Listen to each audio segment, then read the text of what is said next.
Hey, what's up everybody? My name is Dimitri. I'm back. My friends are gone, but I'm here. And I'm here to talk to you guys on my show, Probst, BFF.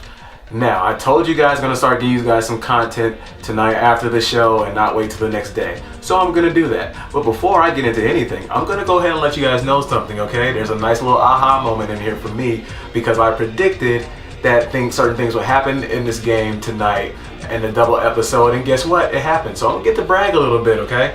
So things that I was right about. Number one, I was right that in the very first episode, the person that would get voted out would be a weak link in the game, somebody who doesn't have power. And I also predicted in the second episode, following that a strong player, a power player, would be voted out. I also predicted that as well. I also predicted that the people that would be in the two strongest players in challenges, it would come down to the bitter end against, and that would be Ty and Ozzy. I predicted it would come down to one of those two, and Ty wound up winning. Now, there's a whole secret to why Ty wins those endurance challenges, and I'll talk about that later.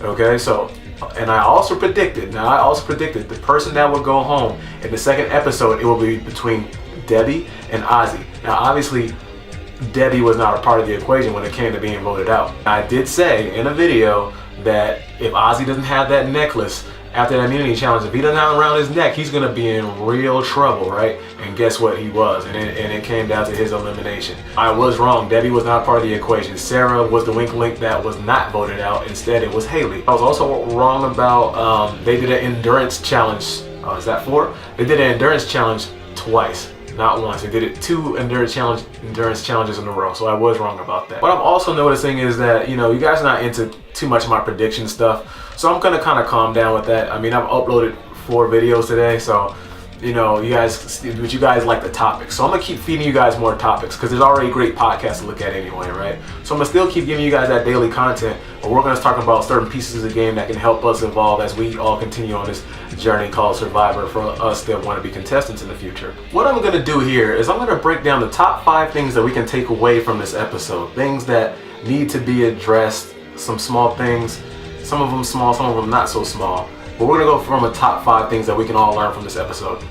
Number five we're gonna start out with is the initial merge challenge mind trick thingy, right? Like, so when the merge happens, they say, okay, 2 of you guys can't get food. And if 2 people are not willing to volunteer to not get food, then nobody gets food.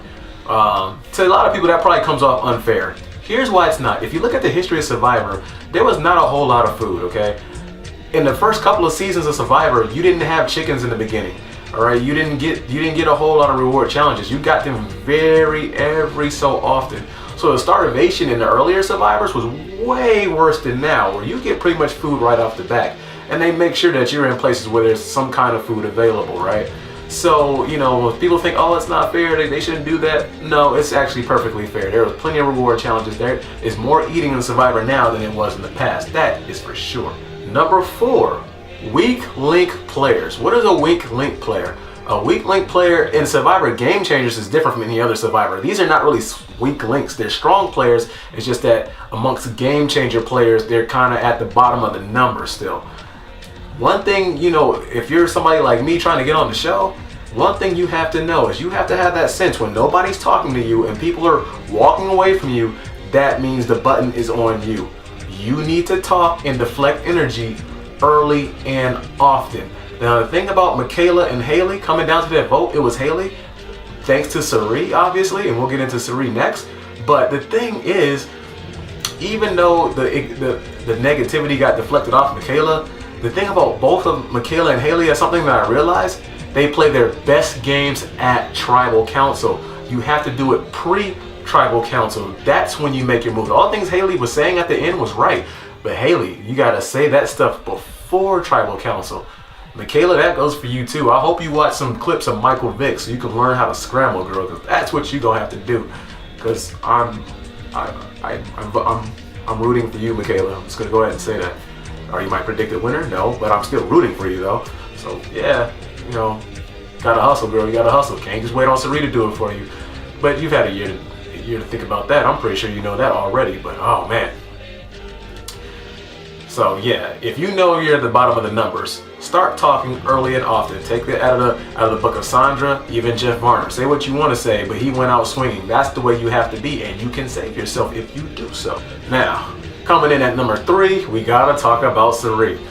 Cirie starts working her magic. She knows she's a strong player. She knows how to manipulate. She's good at what she does. She passes the torch down and gives Michaela some big time knowledge.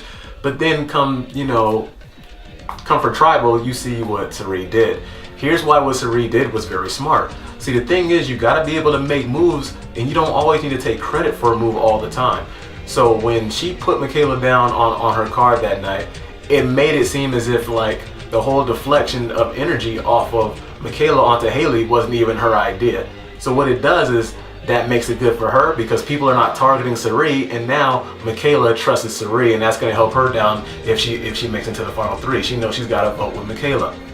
At the same time, I am a black man, and I'm not ashamed to admit it. I always want to see black strength and black unity. You know, 2 sisters working together, that's 4. 2 sisters working together, that's a beautiful thing, and I want to see them really work together. And I felt, and to see that vote kind of put a stake through my heart, because you want to really see her stick up for her 100%. But you know what? As much true as that is, Cirie's got to play her game and Michaela's got to play hers. So even though I can sit here and talk about the whole black unity thing and how many black people are probably watching this thinking the exact same thing I'm thinking as a black person, for all you other black people out there, at the end of the day, it's a game, and Cirie's playing for her family, not Michaela's. So she's still doing a great good for Michaela to help her out. So hey, still, good job, Cirie. Number 2. This one's actually pretty short and sweet. I mean, we got to talk about Zeke. Zeke has the power in the fact that his story, he's kind of a shoe-in fit. Like, the world loves Zeke, and but Zeke is the thing that I'm noticing about Zeke. Zeke wants to make a move every vote. You can't really do it every vote, and that's something I'm starting to notice. And because he's trying to flip things around and put energy toward different places every single vote, he is pissing people off. And he's done this book. He was doing this day 17, day 18 as well. Jeff Varner just opened up a can of worms. But at the same time, Zeke was still pissing off Sarah and still pissing off Andrea, and he's done it again. And it's just because he's trying to make too many moves every single tribal council. Listen, in poker, they say know when to hold them, know when to fold them. And if you don't know how to do that, you can really jeopardize yourself. So I want other players that are potentially coming in to please pay attention to that. All right, because Zeke's power is crumbling. Okay, it is really crumbling. He might be able to regain it back, but right now it's not looking good for Zeke. At number, oh no, at number 1, guess who we got? Debbie. That's right, Debbie is the top. She ranks at the top of this episode. Amazing job, Debbie, because I came down on you pretty hard on my Debbie video, and I actually have another video that's about overconfidence, and I'm still going to upload that, and it's going to talk about, yeah, Debbie, I'm going to talk about you some more and your overconfidence. But I did say that you have a lot of good qualities about you, and you can be a strong player. And you know what? You're showing the signs. You haven't got a strong grip on it yet, but the one thing that you did is that you put Ozzy on your resume, and that is the very first step to getting you $1 million. Even though I'm still going to stick to what I said, using the extra vote is not the way to help you get $1 million, but you used it so much better than I anticipated that you would use it. You actually used it you truly used it to get out a power player, and you executed that blind side. You did that. And Debbie, I have to say, bravo. You're really grasping it. And I can't believe it because I didn't know that you had it in you. But you still got a ways to go. Like, don't push it too much. You still got a ways to go. But I was very impressed. The playing drunk thing, didn't need that.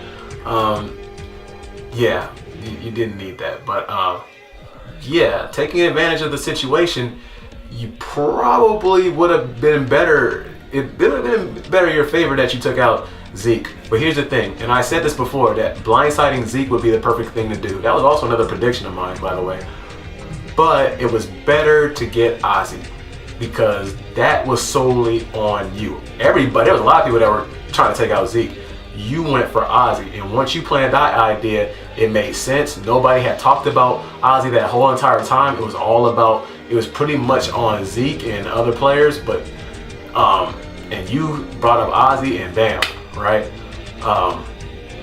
Wow, and I think Zeke was trying to get out Sari and Andrea, and his plan just went to, and you took out the big power player. So if that vote does help you get to the final three, at least now you got some kind of resume. But you're gonna need so much more. So that's my conclusion. That's my little wrap up little podcast. You guys can go ahead and listen to all the other bigger podcasts that actually last for a lot longer. I hope you guys got some stuff from me. I am gonna hit you guys with more topics, all right? But I'm not gonna be going on just trying to catch you guys up with the episodes. I realize now that you guys are watching, okay? So just be tuned for this Saturday. I'm gonna have another show called Secret Survivor Saturday, all right? And basically it's gonna be about me.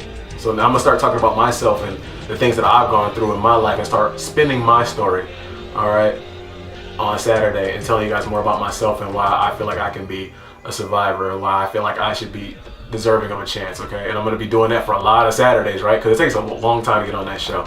So again, my name is Dimitri Greene. If you like this video, please subscribe, okay? Hit that like button. Go ahead and do it, because I know you want to.